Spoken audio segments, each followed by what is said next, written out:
Hello, I'm Tom English, and today I'm talking about the time that I spent on the board of Unity Housing Association and some of my reflections from that. Believe it or not, I look a bit young to be talking about retirement, but I recently retired from the board. In all fairness, I've been there for about 7 years or so it was certainly about time for me to be moving on, doing something else with my life, and also letting somebody else have a go.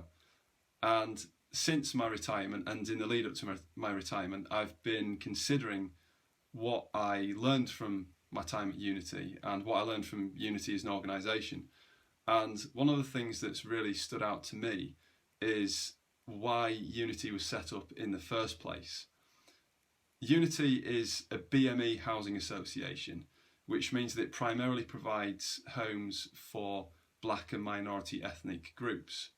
And it was actually established in 1987 against the backdrop of quite significant racial discrimination. And people in these communities were being denied access to homes through all sorts of different means. In the private sector, there were signs up that said no blacks, no Irish, and things like that. In the public sector, bureaucrats were playing silly games with people's applications, putting them to the bottom of the pile.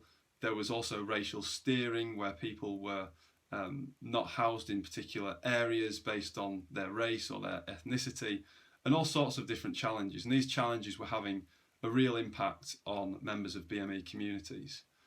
And so those who established Unity and other BME housing organisations did so in order to negate the effect of this institutional and sometimes direct racism as well. And so that's why Unity was established. And fast forward to 2016, Unity provides about 1,200 homes, houses ever so many more tenants and occupants if you multiply the number of properties by the people living in it. It employs quite a decent number of staff as well. It provides other community support, such as business units for local businesses, all sorts of financial inclusion, financial advice, support to its tenants. It does loads and loads of good work. And this all started through people in the community who were very proactive and very positive in the face of a very negative situation. And I think about that, and I think the people who are benefiting from Unity now are actually benefiting from a well, if you like, that was dug before, that somebody had dug previously.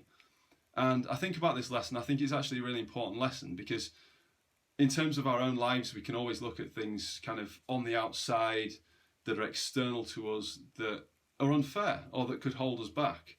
And we've got choices that we can make. We are all endowed with imagination and creativity, and we're all given time.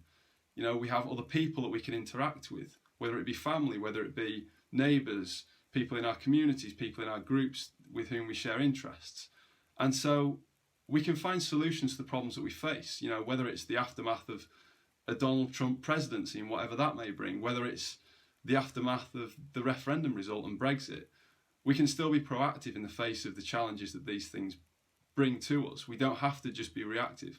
And that's really the lesson that I've got from Unity, and something that I thought to share on video and really articulate in this way, because I think it's so important. I think that it sounds cheesy and it sounds a little bit twee to say, but I really do think that a lot of our lives are determined by how we respond to difficulties rather than the difficulties themselves. And we always have a choice as to how we respond to those things. Thank you.